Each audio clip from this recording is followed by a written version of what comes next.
कल्पना कीजिए एक ऐसी रात जहां आसमान लाल हो, नफरत की आग में इंसानियत खाक हो रही हो, खेत में फसल की जगह लाशें उग रही हो, महिलाओं और बच्चों की चीखें हवा में घुलकर आज भी उस धरती को सताती हो। यह कोई काल्पनिक कहानी नहीं बल्कि 1989 के भागलपुर की सच्चाई है।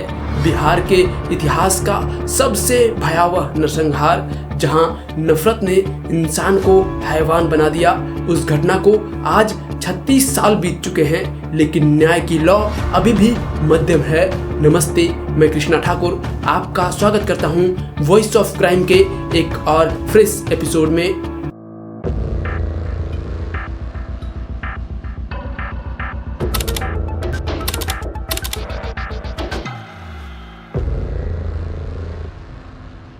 भागलपुर बिहार का वह शहर जो गंगा के किनारे बसा है, जहां हिंदू और मुस्लिम सदियों से साथ रहते आए थे, लेकिन सांप्रदायिक तनाव की जड़ें गहरी थी।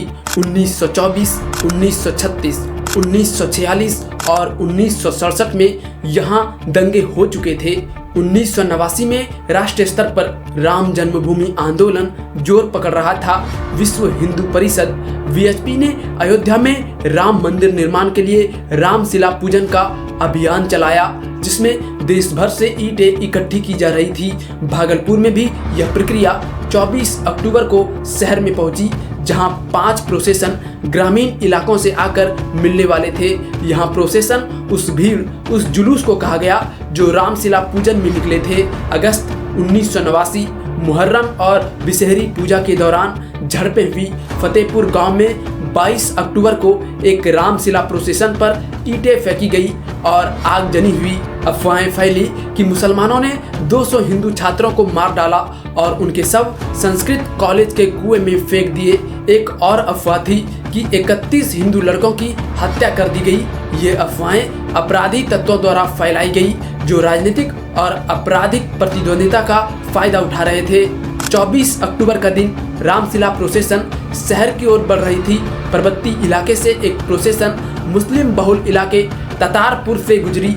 पुलिस ने इसे अनुमति दी थी, लेकिन मीडिया रिपोर्ट्स के अनुसार प्रोसेसन में तलवारें लहराई जा रही थी और नारे लग रहे थे, हिंदी हिंदू हिंदुस्तान, मुल्ला भागो पाकिस्तान।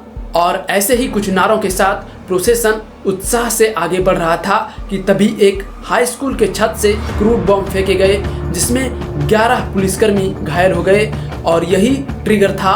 प्रोसेसन तो पीछे हटी, लेकिन भीड़ उन्मादी हो गई। उन्होंने नाथनगर रोड पर दुकानों पर हमला किया, लूटपाट की।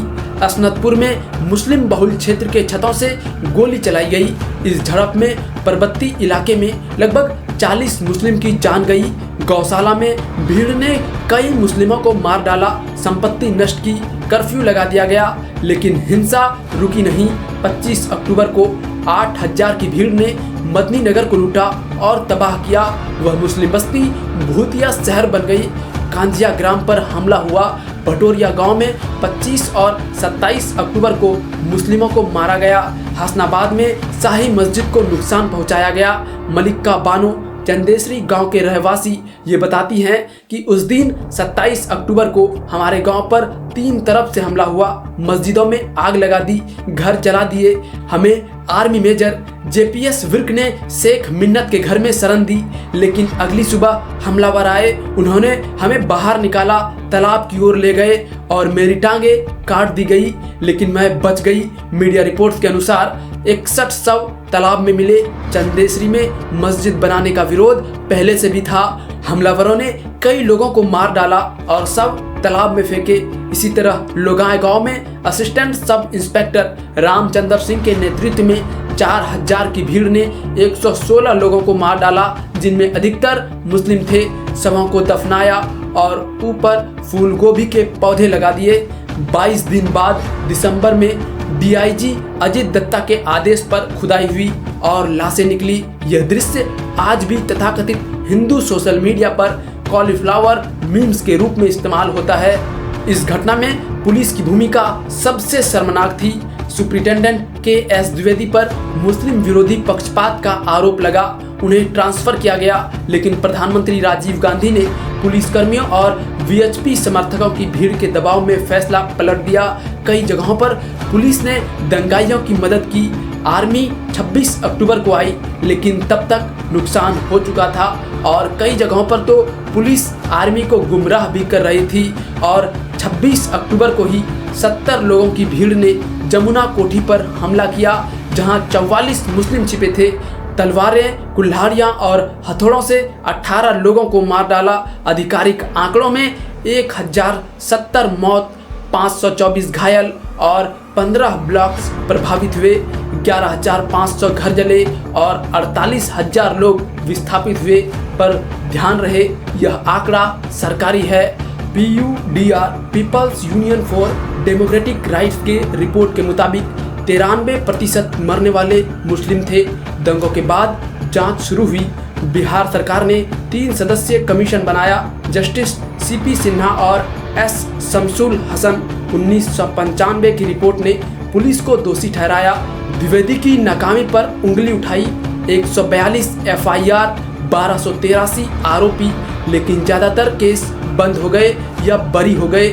सबूतों के अभाव में 2005 में नीतीश कुमार ने 27 केस दोबारा खोले। 2007 में लोगाई कत्ले आम के लिए 14 लोगों को उम्र कैद हुई। चंदेरी में 16 लोग दोषी पाए गए, लेकिन 22 बरी भी हुए। सबूतों के अभाव में कामेश्वर यादव को 2009 में सजा मिली, लेकिन 2017 में पटना हाई कोर्ट ने बरी कर दिया राजनीतिक कनेक्शन के चलते। मीडिया रिपोर्ट्स के अनुसार इस नरसंहार का मुख्य आरोपी कामेश्वर यादव को ही बताते हैं। उस दरिंदे के पास करीब 200 पहलवानों का एक निजी फौज थी। वही भागलपुर के दंगों का असली सूत्रधार था। मीडिया रिपोर्ट्स के मुताबिक उसी ने कई 100 मुसलमानों को मरवाया। दंगे के दौरान उसके लोगों की तलवार चमक रही थी और भीड़ उसकी जय जयकार कर रही थी।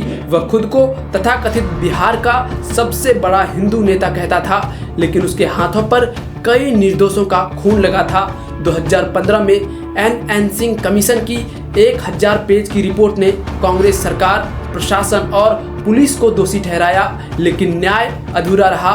पीड़ितों को मुआवजा मिला, लेकिन पुनर्वास अपर्याप्त। मुस्लिम सिल्क इंडस्ट्री तबाह हो गई। भागलपुर की इस घटना ने बिहार की राजनीति बदल दी। मुसलमानों ने कांग्रेस छोड़ दी। लालू प्रसाद यादव का उदय हुआ। आज 2025 में दंगों की याद सोशल मीडिया पर घूमती है, लेकिन न्याय अभी भी दूर है।